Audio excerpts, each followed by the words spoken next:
the live broadcast on this main attraction in the northeast Liaoning province. We're here in Dandong. It actually sits right across from the DPRK, and I'm on top of this bridge called Yalu River Broken Bridge. And as you can see behind me, there's this 5 characters written on the board that says Yalujiang Duanqiao. So in Chinese, that means Yalu River Broken Bridge, and it is the most famous tourist attraction in Dandong. And as you can see, many travelers here are snapping photos underneath the bridge. And I myself have actually done that before, so a thing on your must-to-do list when you visit Dandong. So a brief introduction of the city we are at. We're here in Dandong, previously known as Andong. It's actually located in the southeastern Liaoning province in northeast China, and it is known as China's biggest border city, as well as some people say it is also the most prettiest border city in China, and it sits right across from DPRK, which is the obvious reason why many people come visit the city every year. So it actually faces Sineju. You probably don't see it from here, but we'll show you later. It's actually the 4th largest industrial city in the DPRK. You can later see the roller coasters as well as the Ferris wheel, high-rise buildings, traffic, etc. And the Yalu River flows right in front of me. It's actually demarcates the border between China and DPRK. And to the southwest of the city, it actually flows right into the Korea Bay. So therefore, Dandong as a city has a very dynamic history because of the strategic location.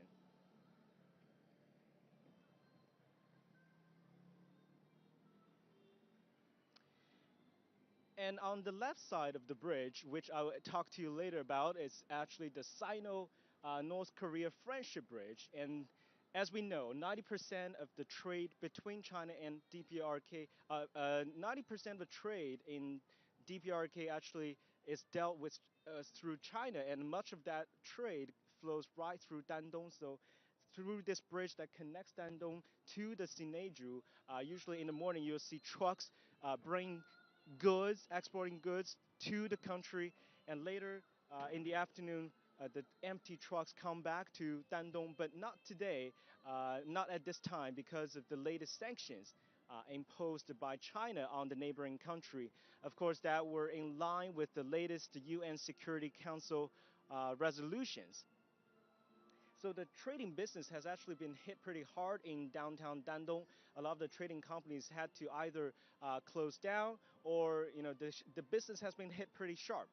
And on the other side of the bridge, which I'll walk over to you, you can see a sculpture right there. So a group of Chinese soldiers, they represent the people who actually fought the Korean War during the 1950s. And in the front, you can see Peng Dehuai, who was a prominent military leader of the Communist Party of China. And he was China's defense minister from 1954 to 1959.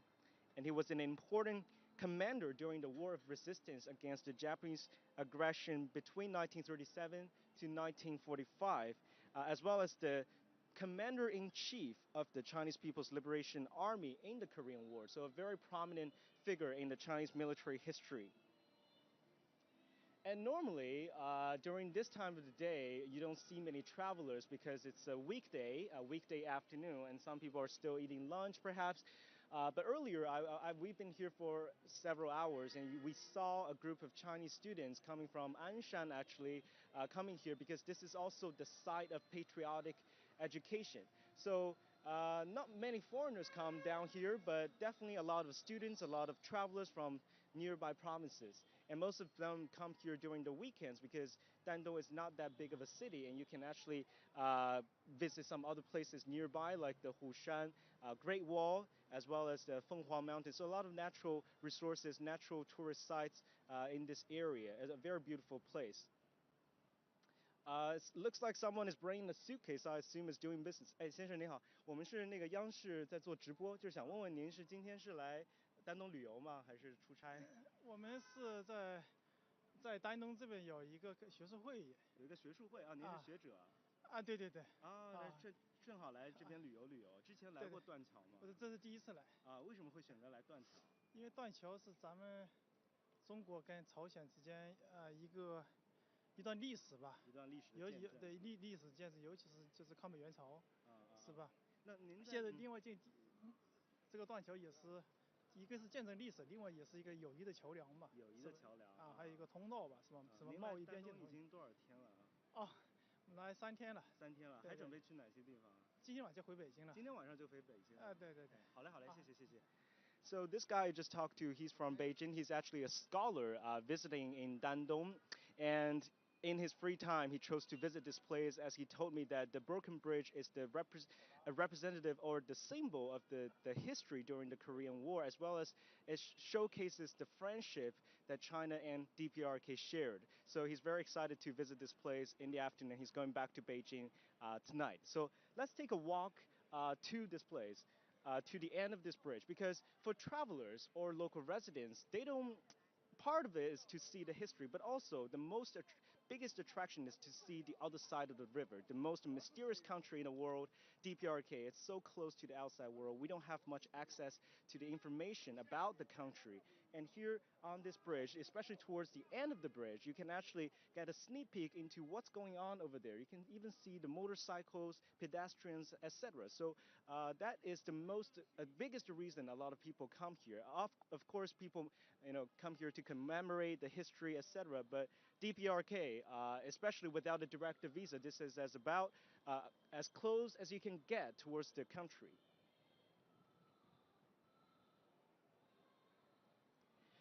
So right now we are walking on this bridge, the broken bridge. It's give you a little history. It's built over the Yalu River in 1911 by the Japanese, and it was the first iron bridge over this river, and later it was partially destroyed by U.S. military forces during the Korean War in 1950. You can see now it's completely repaired, the scrap steel and the national flags. And on my right-hand side, another way of going in close as close as you can get to the DPRK is on the boat trip. So you see a yacht dock near the bridge. Oftentimes you pay 60 yuan, which is equivalent of $10 to take on a boat and for an hour and see the bank of the river. And today you can walk on this bridge, which ends in about the middle of the river, the Yalu River, and without a visa to visit DPRK, this is about as close as you can get to this mysterious country. And from the Dandong side, you can actually see a lot into this country. Like I just told you, the roller coasters, the vehicles, the traffic, high-rise buildings, signs of development in this impoverished country that many people don't know much about. And you can even bring your binocular or a telescope and to see more into this country.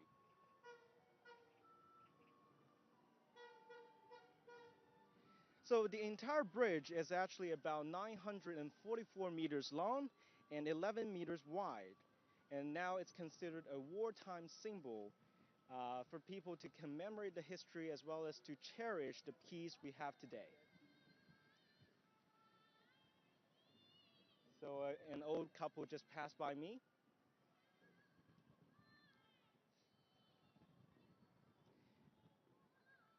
And in Dandong, it's one thing to do on our list is to taste the local seafood. So like clams and the crabs, they're all really tasty. Local people, eat a lot of seafood. Similarly, in other cities in China that are in the coastal regions. So let's keep walking.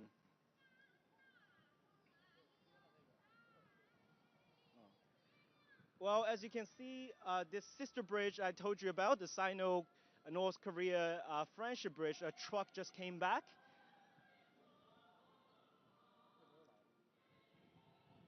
And more trucks are coming back, it seems.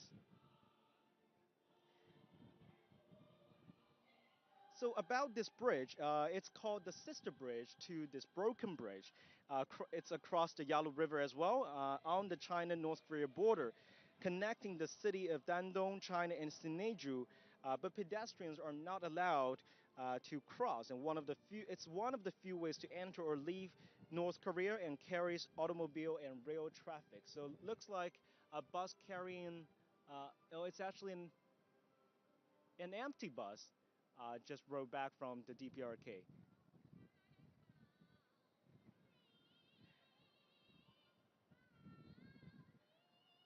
As you can see, it's a cloudy day here in Dandong. The air is pretty fresh. You don't get the haze or the smog like you would in other cities.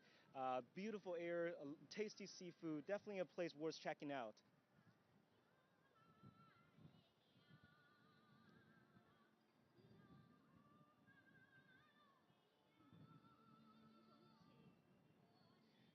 We see another couple just coming by me. I talked to them. 哎，您好，我们是央视在做一个网络直播，就是想问问看，您今天来丹东主要就是看这个断桥吗？不，采访有点忙嘛。行。Okay, they don't want to talk to us. It's okay. So there are a lot of sightseeing places near Dandong. I would personally recommend Hekou Village, which is about an hour car ride from here. It's very different from Dandong because you can feel the idyllic side of it. Especially, it's also across the Yalu River. You can see the DPRK, but the farming village is not so different from what you would encounter or came across in China. And the idyllic side of it is very attractive. People go there for fishing, the camping, and there are a lot of mountains, lakes there. And local farmers, actually, they grow peaches. It's their main business, their main means of survival. So, for example, from mid September to the early August, early October, it's actually the peach season. So a lot of them sell the peaches to the entire northeast provinces, so like Heilongjiang and Liaoning and Jilin provinces.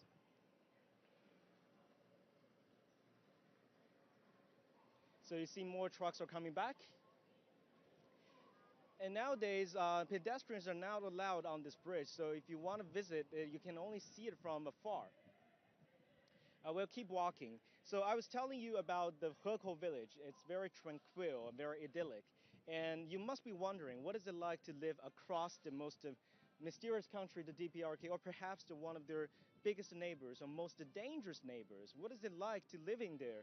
A lot of the residents told me that when they first arrived 30 years ago or decades ago, they were very more than curious about the other side of the river. So some of them would actually walk, especially during the winter time when the river freezes, they would actually get a sneak peek into the other side. And sometimes they would get, the bad luck happens and they would get arrested and sent back to Dandong in a month. And their relatives would have to pay a couple hundred yuan of fine to get them back. But nowadays, not many people would still risk going to the other side of the river, especially because, here in Dandong, for example, you have those day trips to the DPRK. It's about 700 yuan, the equivalent of $100 per day. And there are also 4-day trips, so visiting the major cities in Pyongyang, which cost about 3,000 RMB, so the equivalent of around 500 US dollars.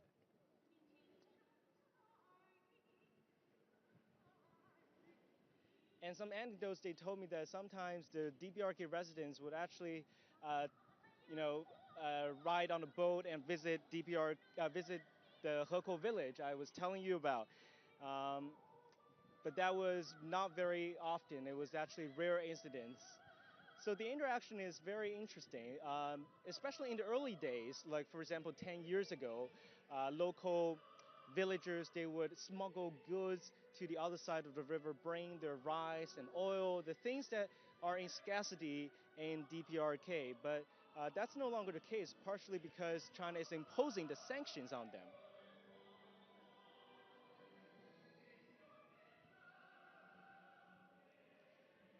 But it was actually pretty good business, you know. You can make 3,000 yuan of extra cash just by doing smuggling goods from China to the DPRK. But nowadays they told me that it's too big of a risk.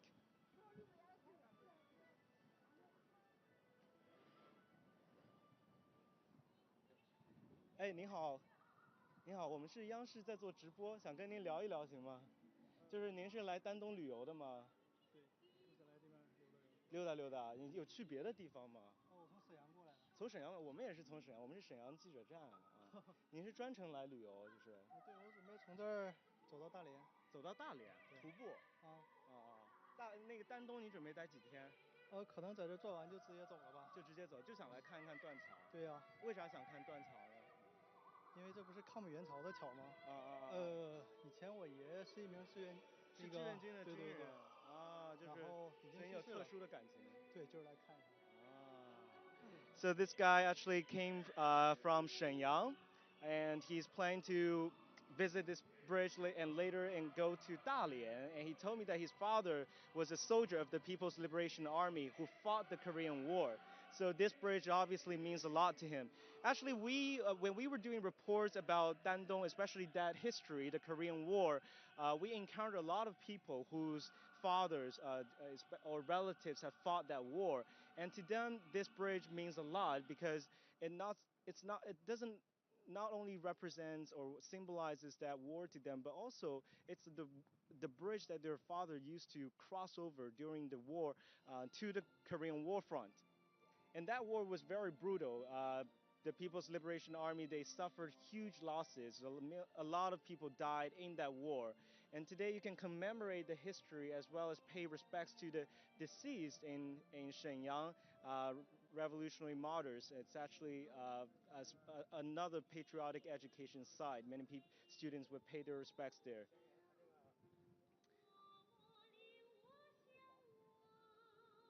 I don't know if you can see it from here, but there's a big screen ahead that documents the history of that war.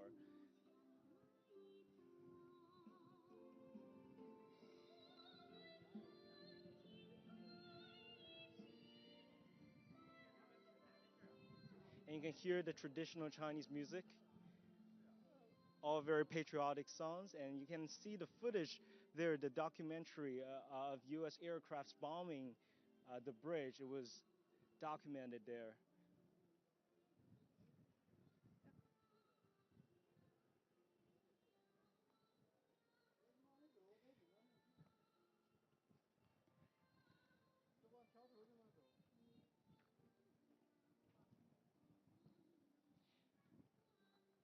And that war was so brutal that some Chinese People's Liberation Army soldiers died because of hunger, because of from here to Pyongyang or so it's long distance, and the shortage of food being transported there caused the deaths of a lot of Chinese soldiers, as well as the cold temperature. So during winter times, a lot of soldiers don't have enough clothing. So a very sad history indeed.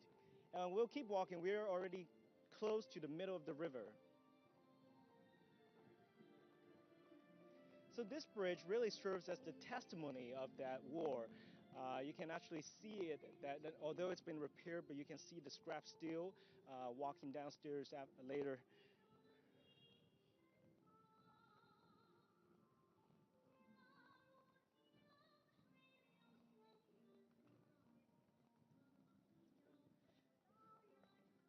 It's also interesting that the border always seems pretty calm despite the tensions on the Korean Peninsula are soaring. The exchange of words, the war of words between U.S. President Donald Trump as well as the DPRK's leader Kim Jong-un, it doesn't seem to affect the living or the lifestyle here at all. Locals are still, fishing, sightseeing, daily shopping, and public dancing just like before. So we'll walk downstairs.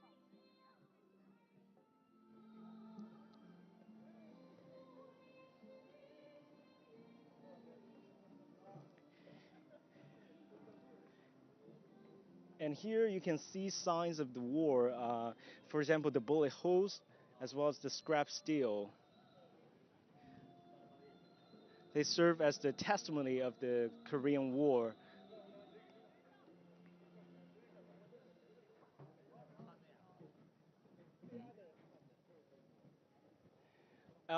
Let's walk over this way where you see two binoculars here. You can actually pay 5 yuan, very cheap, and just to get a sneak peek into the DPRK. I don't know if you can see it clearly from here, but there's this Ferris wheel as well as the roller coaster, and there's a high rises behind.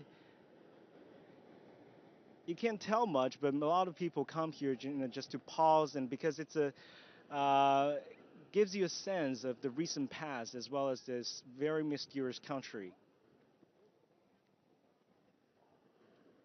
And more on this history, here there's a monument that says from November 1950,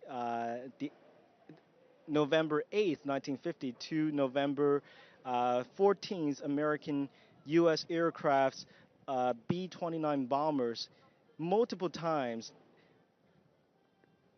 bombed this bridge, and now this is what we see from here.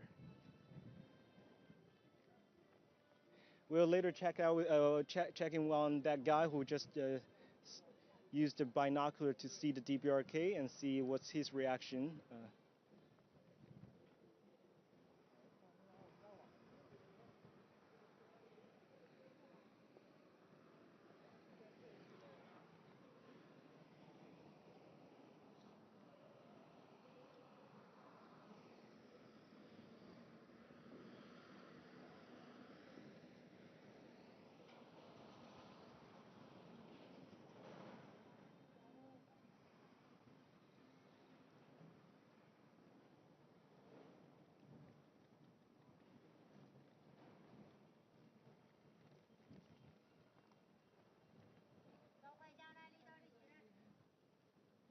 哎，您好，打扰一下，我们是央视在做直播，想问问您看到什么，就是有什么比较有意思的东西，能跟我们分享一下吗？就是你从这望远镜看到的。挺有意思的嘛，因为从新闻上一直看到说，就是说朝鲜跟我们大陆有些对，有些渊源，但是又有一些不同，所以说就很好奇。你刚刚看了，你觉得有什么不同？就是他们可能房子好矮啊。房子比较矮。房子比较低矮，然后。还是比较落后是吗？比较落后，包括它那个摩天轮，就看着就跟70、80年代的摩天轮一样，就比较直观的感受吧。您自己有打算想去朝鲜看一看吗？就去。如果时间允许的话，会去。你对当前的这个局势，你觉得担心吗？我不知道您是来旅游的还是？并不太担心。并不太担心，为什么？因为基本上每年都这样吧。每年都这样。每年都会说有一些什么紧张的局势，但是并没有什么很严重的后果。你觉得这个不太可能打起来？是啊。好，谢谢。So I just talked to him. He told me that his observation is that obviously DPRK is much more backwards than in China. Looking at the Ferris wheel, it looks like the 70s to him. And he said he came here, saw it through the binocular, mainly because he hears so much about DPRK on the news, but he doesn't know what's like. And I asked him about the current tensions on the Korean Peninsula. Is he concerned at all? He told me that he's not, because to him, every year is like the same. You have the tensions. Despite that, this year it seems a little bit different, given that the nuclear tests have caused a lot of strong reactions, especially from the U.S. side. But he said he doesn't think the war would break out. So I get that general sentiment a lot, because people here, they just live out their lives in peace. They don't want anything to happen. They don't believe the war will happen. And I asked them once, one resident or one villager in Heko told me that he's ready to move any second if the war breaks out. So, but that it's not very likely to happen. And that's the general sentiment here. Obviously, we don't want the history to repeat itself. We don't want another war to break out on the peninsula. This place, whether it's in the patriotic education site or a sightseeing place where you can get a sneak peek into the other side of the river, it's a testimony of the war, and it's a symbol of that war, and it tells us the message is to always cherish peace. So this is all I bring you from the border city of Dandong, right here, right across from the DPRK. And thank you for watching, and see you next time. Bye bye. 可以关了。